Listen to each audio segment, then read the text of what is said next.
यूसुफ फैसल मोहम्मद के इंतहाई वाजिबुल एहतराम सब्सक्राइबर और व्यूवर्स की खिदमत में फैसल मोहम्मद का सलाम अर्ज़ है। व्यूवर्स, आज कुछ अहम ख़बरें पाकिस्तान के हवाले से कुछ अहम ख़बरें हैं और बैनुल-अक़वामी ख़बरें भी एक दो बहुत अहम हैं। सबसे पहले मैं ज़रा बैनुल-अक़वामी ख़बरों को थोड़ी सी हैं अहम बता देता हूँ आपको। कल हमने बताया था कि जो रूस के अंदर एक बगावत हुई थी, रूस के जो वैगनर ग्रुप के जो सरबराह हैं फ्रिगोशन, उन्होंने जो बगावत की थी, वो बगावत सिर्फ जो है तकरीबन कोई, मैंने कल कहा था आपको कि आगे आइंदा आने वाले 18 घंटे में फ़ैसला हो जाएगा कि क्या हो सकता है। तो वो फ़ैसला जो है सिर्फ 7 घंटे के अंदर ही 7-8 घंटे के बाद ही रात गए हो गया। फ़ैसला ये हुआ कि जो लुकाशेंको हैं बेलारूस के सदर, उनसे मैंने आपको कल बताया था कि पुतिन ने आखिरी मुलाकात की थी और साथ में उन्होंने उनसे बात की थी, तुर्किया के सदर से और 2-3 सरबराह मुमलिकत से और भी बात की थी। जैसे मैंने आपको कल बताया, मैंने आज रात गए फिर सारी उसकी तस्दीक की कि क्या वजूहात थी, क्या मामला थे। तो जैसा कि हमने आपको कल बताया था कि इसके पीछे जो है जो वैगनर ग्रुप की जो एक बगावत थी, ये बगावत एक सोची समझी थी और उसके पीछे एक बड़ा एक प्लान था पूरा। और ये कहीं ना कहीं बात जो है सरगई शोरोव जो हैं, जो साबिका, जो अभी भी खैर डिफेंस मिनिस्टर हैं, उनको ये बात पता लगी थी। जैसे हमने कल बताया था कि उन्होंने पुतिन को इस हवाले से कुछ बात की थी, जिसकी वजह से सरगई शोरोव के दरमियान और वैगनर ग्रुप के जो चीफ हैं उनके दरमियान गड़बड़ चल रही थी। लेकिन पुतिन ने, जैसे कल मैंने बताया कि दौरान जंग उनको हटाना दुरुस्त नहीं था तो नहीं हटाया। लेकिन चूंकि पीछे से फिर ज़ेलेंस्की के साथ भी मामला हुए थे और कुछ ये खबरें आई थी, इसमें सदाकत भी है कि कुछ इनको नेटो की तरफ से पीछे सपोर्ट हासिल थी और ज़ेलेंस्की की तरफ से इनको ये पैगाम मिला था कि जब ये बगावत करेंगे या जब इनकी शुरू होगी बगावत, तो उस बगावत के फ़ौरन ही बाद ही मॉस्को के ऊपर बड़े हमले शुरू किए जा सकते हैं। लेकिन जैसे ही उन्होंने बगावत का ऐलान किया, उसके बाद रोस्तोव शहर के ऊपर कब्ज़ा भी कर लिया और हत्ता कि वो तकरीबन पूरे रूस के अंदर उनके जो जंगजू हैं वो पहुंच गए और उनकी जो पैरामिलिट्री फोर्स जो है या उनके जो जंगजू हैं वो मॉस्को भी जाने लगे और सब जगह फैल गए। लेकिन वो तकरीबन कोई बगावत के तकरीबन, क्योंकि रात गए हुआ था ये मामला, तो बगावत के तकरीबन को 16 घंटे तक कोई भी मतलब उनका ऐलान करने के बाद कोई भी मतलब हमला नहीं हुआ, बल्कि जो जिन्होंने ये मतलब मामला तय कराए थे वैगनर चीफ के साथ ज़ेलेंस्की के, वो राब्ता जो है सुना वो बिल्कुल गायब हो गया।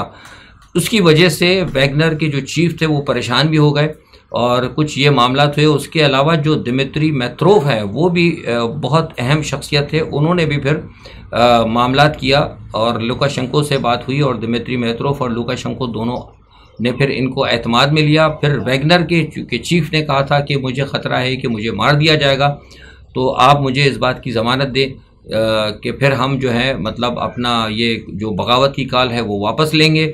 न सिर्फ वापस लेंगे बल्कि हम जो है यूक्रेन के लड़ने के लिए हम जो है वापस अपने महाज पे चले जाएंगे।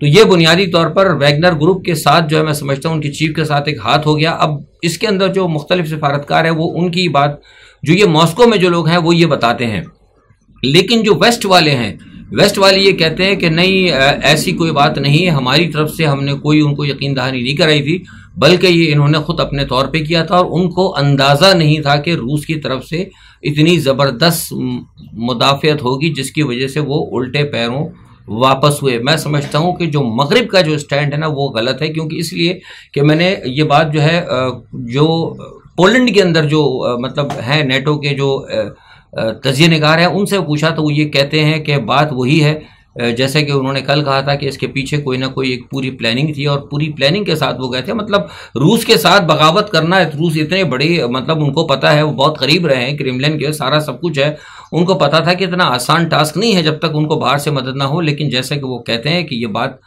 थी कि उनको पीछे से मदद आएगी, लेकिन अब वो क्यों हुआ, क्या ज़ेलेंस्की ने खुद ये कोई फॉल्स फ्लैग करवाया था उनके ज़रिए, क्योंकि ज़ेलेंस्की की पोजीशन अब बहुत ज़्यादा जो है ना ख़राब होती जा रही है, यूरोप के अंदर भी ख़राब हो रही है और अमेरिका तो खैर उनको इस्तेमाल कर रहा है, लेकिन यूरोप में भी उनकी पोजीशन बहुत ख़राब होती जा रही है। आज इसी तमाम सूरत हाल के पेश नज़र जो है जर्मनी में बहुत बड़ा एक मतलब मुजाहरा हुआ है ज़ेलेंस्की के ख़िलाफ़ भी, और इवन वो अमेरिका पे भी उन्होंने नज़ला उतारा। उन्होंने कहा कि यहाँ से जितने भी अमेरिका के हमारा ताम तब्बड़ जर्मनी में रखा है जो फ़ौजी वजन सबको निकालो। वो ये कहते हैं कि ज़ेलेंस्की को भी उन्होंने उकसाया है, ज़ेलेंस्की जो है उनका पिट्ठू है और वो उसकी जंग जो है लड़ रहे हैं अमेरिका की, और हमारी जो है ना इकोनॉमी ख़राब हो रही है।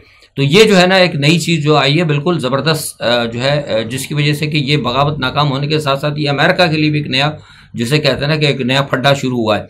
अच्छा, दूसरी तरफ जो है मैंने ये बात मालूम की, मैंने खुद ज़ाती तौर पर पता किया, बात हुई वहाँ से, तो उनका ये कहना था कि प्यूटन ने इनको माफ़ तो कर दिया है, और माफ़ क्योंकि उनको भी पता था वैगनर के ग्रुप को कि प्यूटन जो अपने दुश्मनों को माफ़ नहीं करते, लिहाजा उन्होंने गारंटी ली है। गारंटी किसकी ली है?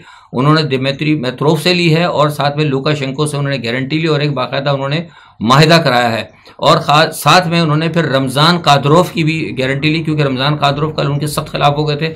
और इसकी एक वजह ये भी बनी है क्योंकि इनको ये ख्याल था, ये जो वैगनर ग्रुप के चीफ हैं लोग, उनको ये ख्याल था कि ये जो हमारे साथ जो है शायद हो सकता है कि रमज़ान कादरोफ भी आ जाएं चेचन, क्योंकि ये रमज़ान कादरोफ के बड़े जिगरी यार थे, ये जो वैगनर के जो चीफ हैं। तो इसलिए जो है वो उनको यहाँ भी नाकामी हुई, जो पैगाम मिला था वहाँ भी नाकामी हुई, नेटो की तरफ से भी कोई मदद नहीं आई, और फिर उसके अलावा ये कि कुछ लोगों, जो रशिया की जो कौम है, उन्होंने भी उनको वेलकम नहीं कहा। सिर्फ एक शहर था जहाँ वो गए थे रोस्तरोफ, वहाँ की कुछ लोगों ने उनको वेलकम किया, क्योंकि वहाँ पे शुरू से सुनने में आया था कि उनका कुछ इलाका था, ये वहाँ रहे थे काफ़ी अरसे तक वैगनर के चीफ जो हैं। तो इसलिए ये बहुत सारी चीज़ें जो है ऐसी बनी हैं जिसकी की वजह से ये मामला हुए। बहरहाल अब दिमित्री मेट्रोव के कहने पर और सरगई जो हैं शोरकोफ, उनको हटा दिया गया है आर्जी तौर पर, यह फैसला हो गया है। अभी मेरे ख्याल से मुझे तो बताया गया कि फ़ैसला हो गया, लेकिन जब तक मैं बात करूं उस वक्त पाकिस्तान की शाम के 6 बजे, अभी तक तो ये फैसला नहीं हुआ है, हटाया नहीं हटा, लेकिन मेरे ख्याल से हटा दिया हुआ, क्योंकि ये उनके मुआहदे में शामिल था कि सरगई शोरकोफ को हटा दिया जाए। और जनरल एलेक्स हैं गालिबन, मुझे अगर मुझे याद ना हो, माफ़ी चाहता हूँ, मेरे जहन में जनरल एलेक्स ही है गालिबन। वो इसलिए नाम में है कि वो प्यूटन के ज़ाती मुहाफ़िज़ भी हैं, उनके जो एक सिक्योरिटी जो बटालियन है, जो कुछ भी है उसके वो इंचार्ज है। तो मुझे लगता है कि शायद उनके बारे में ये बात फाइनल हो, लेकिन नाम ज़रा थोड़ा सा अगर मुझसे गलती हो जाए तो उसके लिए मैं माफ़ी चाहता हूँ।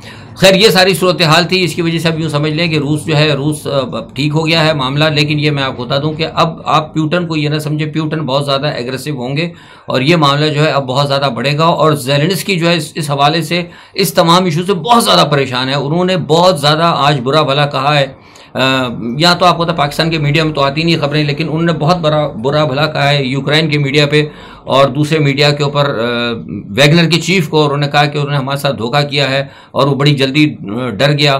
तो जब उनकी बात कहना है कि उन्होंने धोखा किया और बड़ी जल्दी डर गया, और साथ में अमेरिकन जो है एजेंसीज़ की जो खबरें हैं वहाँ से भी बात आ रही हैं, वो ये भी कहते हैं कि ये जो है ठीक नहीं हुआ, मतलब बहुत जल्दी डर गया और हमें पहले से पता था, इस किस्म की बातें जो मतलब मुख्तसर आपको पता है कि वहाँ पे जो उनका जो मीडिया कह रहा है वो सारी चीज़ें जो है ना इस बात को ये कंफर्म करती हैं कि ये जो, जैसे मैंने आपसे कहा था ना, जब हमें वहाँ से जो पता लगा था मॉस्को के, कि ये बाकायदा एक प्री प्लान था, लेकिन इसके अंदर नाकामी हो गई। बहरहाल ये सारी सूरत हाल थी। अच्छा, मोदी साहब जो है अमेरिका का और मिस्र का कामयाब दौरा करके जनाब वो वापस आ रहे हैं, और साथ ही में वो उन्होंने, आप देख लें कि कितना ज़बरदस्त उनको वहाँ पे उनका इस्तकबाल हुआ है। अमेरिका में आपने सारा सब कुछ देख लिया, रेड कार्पेट और कांग्रेस के अंदर सारे मामलात। वो इंडिया जो है, भारत ऐसा मुल्क जो हमसे एक दिन बाद आज़ाद हुआ था और जिनका भी हाल हमसे ज़्यादा बुरा था, अगर आप उस वक्त अगर देखें तो बहुत ज़्यादा बुरे हाल थे, मफलूकुल हाल थे। आज सूरत हाल ये कि वो अमेरिका की कांग्रेस से जो है वो वहाँ जाके खिताब कर रहा है, उनके कांग्रेसमैन यानी कि मोदी साहब के जो ऑटोग्राफ ले रहे हैं। कमाल बात है, वो कह रहे हैं जी ऑटोग्राफ दे, मैंने खुद देखा उनके ऑटोग्राफ लिए गए। और हमारे प्राइम मिनिस्टर वो कहते हैं कि बेगर्स आर नॉट चूज़र। तो अब अंदाज़ा लगा सकते हैं हम कहाँ खड़े हैं। ये सारी कौम के लिए, ये कौम के लिए, लीडरों के लिए लम्हा फिक्रिया नहीं है। मैं हमेशा कहता हूँ ना कि ये जो कुछ लोग कहते हैं कि लम्हा फिक्रिया है, जरदारी वर्दा, ना ना ना ना, इनके लिए लम्हा फिक्रिया नहीं है। इनका पाकिस्तान से कुछ नहीं लेना देना, ये तो सब उन्हीं के एजेंट हैं, ये सब बाहर के आए हुए एजेंट हैं। मैं शुरू से कहता हूँ, लोग नहीं मानते थे इस बात की ना, मैं ये स्टैंड मेरा तकरीबन को 25-26 साल का है कि पाकिस्तान के अंदर वही कामयाब होगा जो मगरिब का एजेंट बनेगा, और मगरिब के हम एजेंट नहीं बनना पसंद किया था हमने, इसीलिए हमने पाकिस्तान की सियासत को छोड़ा है। बात पाकिस्तान के ऊपर आई तो थोड़ा सा पाकिस्तान की तरफ आ जाते हैं। कल मैंने आपको बताया था कि नवाज शरीफ साहब जो हैं दुबई पहुंचेंगे, और मैंने भी कहा था कि जरदारी साहब के पहुंचने का प्लान है, लेकिन वो अभी जब मैं आपसे बात कर रहा हूँ उस वक्त पाकिस्तान के तकरीबन को 6 बजे का टाइम है। पता लगा कि जरदारी साहब रवाना हो गए अपने खुसूसी तैयारे से दुबई में। वो दुबई में जाके वहाँ उनकी मुलाकात होगी नवाज शरीफ के साथ। वहाँ पर शहबाज शरीफ साहब भी होंगे, वहाँ पर मरीम नवाज़ भी होंगी, वहाँ पर इसहाक डार साहब भी होंगे। और जो टॉप एजेंडा है, हम आपको खबर दे रहे हैं, उनके बहुत ही करीबी जरिए ने बता दिया, वो टॉप एजेंडा जो है वो इमरान खान का मामला है कि आया उनको ईद से पहले मतलब करना है या ईद के फ़ौरन बाद करना है, अरेस्ट करना है। ये टॉप एजेंडा है। दूसरा उसके अंदर सबसे बड़ी बात ये है, दूसरे टॉप एजेंडे के अंदर दूसरी चीज़ है वो ये है कि ये जो इमरान खान इनकी जो नाअहली ख़त्म हुई है, किसकी जो आज बिल पास किया है आपको पता है काबीना ने, कि जिसमें 5 साल तक की जो है वो नाअहली कर दी गई है और ताहयात नाअहली ख़त्म कर दी गई है, उसके ऊपर ये फैसला किया जाएगा और उसमें सोचा जाएगा कि किस तरीके से उसको इम्प्लीमेंट करना है। और वहाँ पर ये सोचा जाएगा कि कैसे नवाज शरीफ साहब की वापसी हो, क्योंकि नवाज शरीफ की वापसी के लिए बारे में दोबारा मुझे बताया गया है कि शायद जुलाई के अंदर जो है ना वो अभी तो जाएंगे दुबई से, आज मुलाकातें होंगी और कुछ ये अपना चूहा कॉन्फ्रेंस होगी। चूहा कॉन्फ्रेंस ही कहता हूँ, छुप के करना है ना उन्होंने, क्योंकि पाकिस्तान में करते तो पता लग जाता है। तो ये वहाँ पे उनकी चूहा कॉन्फ्रेंस होगी। उसके बाद फिर वो हज करने जाएंगे, क्यों कुछ ज़ाहिर है जो कुछ किया होगा फिर उसको वहाँ बख्शवाने जाएंगे, माफ़िया मांग के आएंगे, फिर दोबारा साजिशें दोबारा दुबई में शुरू करेंगे। तो वो उसके बाद फिर वहाँ पर मज़ीद बातचीत होगी और उस बातचीत के बाद जो है उसमें ये फैसला किया जाएगा जो नेक्स्ट एजेंडा है कि ये जो इमरान खान किस तरह नवाज शरीफ ने यहाँ पहुँचना है और पहुँचने के बाद क्या उनको फौरी तौर पर अरेस्ट किया जाएगा। क्योंकि बात ये बताई जा रही है कि जब 5 साल की बात अगर पूरी हो गई है तो वो 5 साल पूरे हो गए, तो इसका मतलब ये है कि नवाज शरीफ को आते ही एयरपोर्ट पर अरेस्ट नहीं किया जाएगा। लेकिन जहाँ तक मैं समझता हूँ, मैंने पाकिस्तान के कानून को पढ़ा है, वो उनको सज़ा हो चुकी है। अच्छा, और सबसे बड़ी बात जो ये है, जो मैंने पाकिस्तान के कानून और जो मैंने सुप्रीम कोर्ट की तशरीह देखी है उसमें उन्होंने ये तशरीह कर दी थी कि ये जो है बाकायदा सारी ताहयात होगा, तशरीह की थी जो ताहयात नाअहली की। तो मेरा जहाँ तक ख्याल है, हो सकता है, मैं कॉन्स्टिट्यूशन एक्सपर्ट तो नहीं हूँ, लेकिन जहाँ तक मैं पाकिस्तान के कॉन्स्टिट्यूशन को समझता हूँ या मैंने देखा है, उस हवाले से जिसने बड़े बेंच ने ये फैसला दिया था नवाज शरीफ का, उससे एक या 2 जजेस ज़्यादा हों, उनसे फिर ये फैसले को रिवाइज कराया जाएगा तो मैं समझता हूँ ये बेहतर होगा। लेकिन बहरहाल ये हमारी हुकूमत वाले तो कह रहे हैं कि नहीं, पार्लियामेंट ने कर दिया है। अब तो पार्लियामेंट में तो पता हर चीज़ धक्के से पास हो रही है और धक्के से हर चीज़ पास हो रही है। आज भी धक्काशाही चला है। इलेक्शन के हवाले से भी उन्होंने आज कह दिया है कि जनाब वो जो सदर के पास इख्तियार था उसकी भी कानून साजी कर ली, उसका भी बिल उन्होंने आज धड़ाधड़ पास करा लिया है कि सदर साहब के पास अब इख्तियार नहीं होगा। और ये जो इलेक्शन की डेट है वो भी कौन देगा, इलेक्शन कमिश्नर देगा। यानी सदर जो है ना वैसे ही रबर स्टैम्प हो गया। और सदर बेचारा तो वैसे ही आपको पता है कि जो हमारे आरिफ अलवी साहब थे, मैं बहुत पहले कह चुका हूँ कि वो उन्होंने इमरान खान साहब, लोग नाराज़ हो जाते हैं, सच को सुनना नहीं चाहता। जब उन्होंने इमरान खान से कहा था कि यार आप बैठ के बात कर लें और ना जाए, तो इमरान खान साहब नाराज़ हो गए थे, उन्होंने बात नहीं की थी इमरान खान साहब ने। अब ये कभी मुंह खुलेगा तो अब बहुत से जब हम बात करते हैं तो लोग कहते हैं फैज़ल साहब आप सिर्फ फौज की बात नहीं करता। एक वक्त आएगा जब इंशाल्लाह ये आरिफ अलवी साहब जब रिटायर होंगे ना, तो बहुत सारी वो बातें याद रखिएगा, व्यूज़ ऑफ फैसल मोहम्मद ने जो बातें बताई ना आपको, वो सारी बातें के करके आरिफ अलवी खुद खोलेंगे।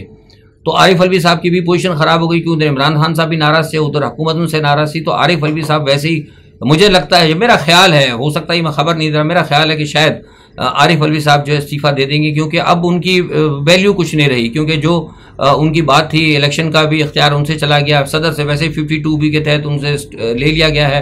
और फिर उसके अलावा जो कुछ जिस तरीके से जिस जमात के वो सदर थे, उस जमात को बिल्कुल ख़त्म किया जा रहा है, उसके लीडर को, मतलब आर्टिकल 6, ये मैं आपको खबर पहले भी दे चुका हूँ कि इमरान खान को आर्टिकल 6 के लगाने का इनका प्लान है। ये देखिए, मैं कुछ लोग अभी थोड़ी देर पहले भी किसी ने मुझे ट्विटर पर कहा था, को मखदूम साहब हैं और पता नहीं किसी एक और साहब हैं, को बोल के हैं, और एक दो कोई और बहुत बड़े एंकर हैं, और ज़ाहिर है उनका बड़ा तजुर्बा है भाई, मैं तो उनके आगे बात नहीं करता, बड़े बड़े एंकर्स हैं। तो वो उन्होंने ये कहा था कि ये सब मामला जो है ठीक हो गया है। और वो कोई चीज़, देखिए मैं आपको बताऊं, मैंने ट्विटर पे भी बात कही है, मैं आपको झूठ नहीं बोलना चाहता। मुझे ना व्यूज़ की परवाह है, ना मुझे इस बात की परवाह है कि लोग नाराज़ होंगे। मैं कौम को गुमराह नहीं करना चाहता। असल मसला जो है वो सारा ये है कि इमरान खान के हवाले से ये फैसले कर चुके हैं। और मैं बार बार इसीलिए कह रहा हूँ कि कौम को ये जो लोग तज्जिया निगारी करके ये असल में बुनियादी तौर पर आपको गुमराह कर रहे हैं। मैं आपको गुमराह नहीं कर रहा, मैं हकीकतन आपको बता रहा हूँ कि अगर कुछ कर सकते हैं आप लोग अपने लीडर के लिए तो करें, वरना आपके लीडर के लिए कुछ भी रियायत नहीं है। अगर कुछ कर सकते हैं, कुछ सियासी जद्दोजहद कर सकते हैं, कुछ भी कर सकते हैं, तो ये आवाम ने करना है। लेकिन अगर कोई ये सोच रहा है कि सऊदी अरब से कोई मदद आ जाएगी, कोई दुबई से आ जाएगी, कोई यूएई से आ जाएगी, या कोई इदारे का कोई आदमी खड़ा हो जाएगा, या जैसे वो आदिल राजा ने कहानियां सुनाई थी कि वो बगावत हो जाएगी, ऐसा मेरे भाई कुछ भी नहीं होने वाला है, कुछ भी नहीं होने वाला है। कोई मुआजिज़ा अगर अल्लाह की तरफ से हो जाए तो मेरा रब जो है वो बहुत बड़ा ताकत वाला है, वो सब कुछ उसके बस में है। वो जब कौन कहता है तो बहुत कुछ हो जाता है।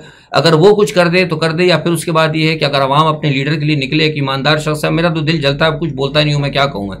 अब लोग तो हमें और नाराज़ होते, कहते हैं कि जनाब आप भाई फौज के खिलाफ तो मैं नहीं बोल सकता, साफ बात है, क्योंकि मेरे इतना खुल के मैं बात नहीं कर सकता, क्योंकि फौज बहरहाल मेरी अपनी है। मैं फौज को क्यों कहूँ, जब एक हर चीज़ में साफ बताता रहा हूँ आपको कि 2-2 = 4 होता है, लेकिन कुछ तजिया निगार उसको कहते हैं 2-2 = 9 होता है। तो अगर लोग 9 पे यकीन करते रहे तो करते रहे, फिर 9 के ऊपर हम तो 2-2-4 ही कहेंगे।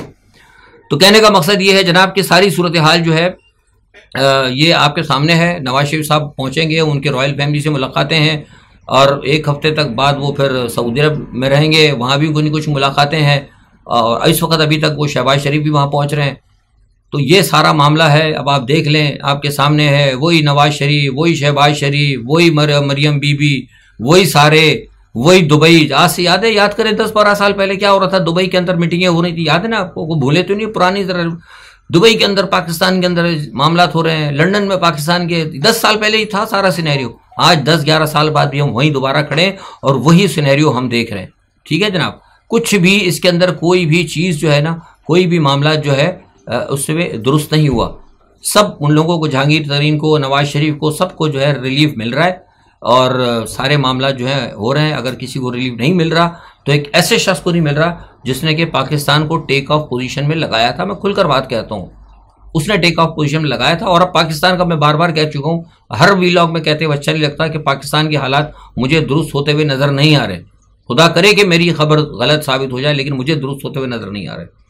अवाम पर मजीद टैक्स लगा दिया गया है। आज आपने देखा होगा क्या वो टैक्स भी क्या लगाया उन्होंने। मैं देख रहा था आज कि वो बल्ब जो है, पुराने बल्ब पे भी टैक्स लगा दिया, पुराने पंखे पे भी लगा दिया है। तो मैं कह रहा था यार, इनको चाहिए कि पुराने बंदों में भी टैक्स लगा देना, जो मतलब 50 से ऊपर है उन पर लगा दे, तो मुझ पर भी टैक्स आ जाएगा। जैसे ही मैं पाकिस्तान आऊँगा तो मुझे एक टैक्स मेरे शनाख्ती कार्ड के साथ लग जाएगा कि फैसल साहब रुपये 5,000 महीना और 5,000 सालाना आपने भी देना है, क्योंकि 50 से ऊपर पुराने हो गए ना हम भी।